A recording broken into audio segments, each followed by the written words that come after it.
नमस्कार दोस्तों, मैं लंकेश रावत स्वागत करता हूं मेरे YouTube चैनल में आप सभी का।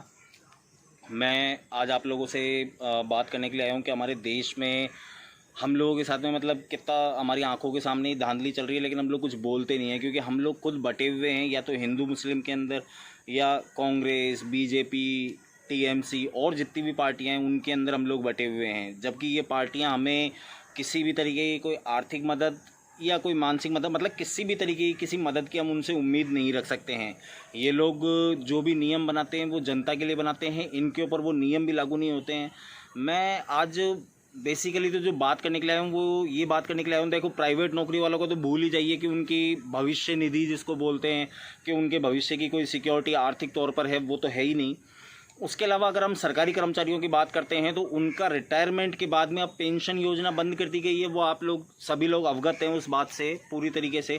लेकिन मुझे एक चीज़ बताइए कि वो वृद्ध व्यक्ति है जिसने इतने साल अपने उस सरकारी डिपार्टमेंट के अंदर दिए, मान लिया उसे ग्रेजुटी के नाम पर एक अमाउंट दे दिया जाता है, लेकिन जो वो पेंशन योजना थी जिसके सहारे से वो अपनी ज़िंदगी काटता था उसे बंद कर दिया गया। लेकिन उसे हर चीज़ खरीदने पर टैक्स देना है, उसे कहीं सफ़र करना है तो उसके अंदर उसका टैक्स लगेगा, मतलब हर चीज़। हाँ, ये चीज़ मानते हैं कि कहीं ना कहीं उसके अंदर थोड़ा सा रिलैक्सेशन ये है कि भाई आपको अगर रिजर्वेशन के अंदर कहीं सीट नहीं मिल रही है तो वहाँ आपको सीट मिल सकती है।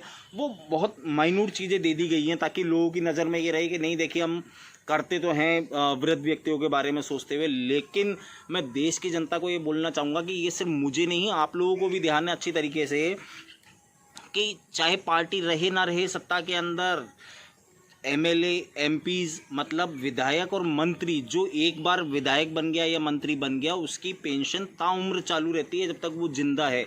तो मुझे एक चीज़ बताइए कि एक सरकारी डिपार्टमेंट में रहे हुए आदमी ने तो 60 साल के अंदर ऐसा कुछ नहीं किया कि उसकी पेंशन चालू रहे, और ये लोग जो 5 साल सिर्फ विधायक या मंत्री रहते हैं इन्होंने इतना कुछ कर दिया देश के लिए कि इनकी हमेशा पेंशन चालू रहनी चाहिए।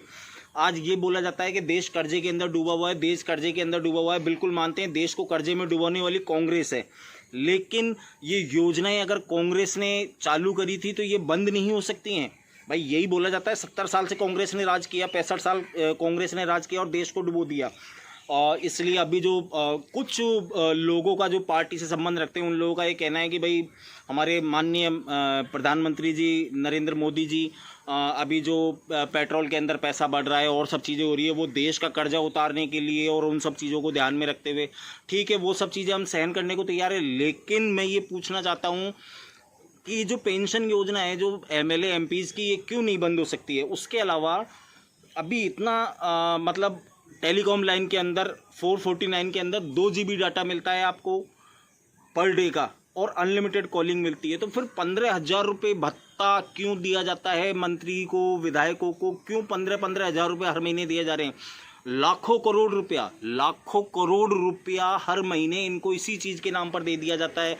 उसके अलावा ये पेंशन वगैरह ये सब चीज़ें तो हैं ही, और जो अभी करंट के अंदर मंत्री विधायक हैं उनका अलग है। तो मतलब आप सोचिए कि अगर आप ये चीज़ें बंद कर देते हैं, क्योंकि मेरे को एक चीज़ बताइए, आप अगर ये बोलते हैं कि हमारे सारे मंत्री सारे विधायक बिल्कुल ईमानदारी से काम करते हैं, तो मैं आपको बोलता हूं कि उनकी सैलरी 50 से 70 हज़ार रुपये के बीच में होती है। 50 से 70 हज़ार रुपये कमाने वाले का बेटा बेटी कोई भी महंगे कॉलेजों में और विदेशों में नहीं पढ़ सकते हैं।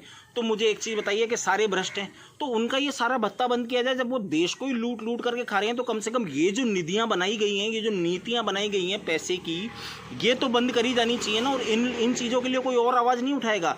आप लोग ये मत सोचो कि भाई आपका बेटा कोई मंत्री बन जाएगा तो ये बंद कर देंगे, तो भैया गरीब का बेटा गरीब ही रहेगा। क्योंकि ये तो जिस तरीके की पॉलिसियाँ अभी हमारे देश के अंदर चल रही हैं उसके द्वारा राजा का बेटा राजा, मंत्री का बेटा मंत्री और गरीब का बेटा गरीब, मजदूर का बेटा मजदूर, कोई चेंज नहीं कर सकता। इसको चेंज करने के लिए हम लोगों को खुद को जागना होगा। तो मैं देश की जनता से हाथ जोड़ करके यही बोलूँगा कि मैं सिर्फ चीज़ें आप लोगों के सामने रख सकता हूँ, बाकी मेरे साथ में मिलकर के आवाज़ हम सबको मिलकर के उठानी पड़ेगी। धन्यवाद। जय श्री राम।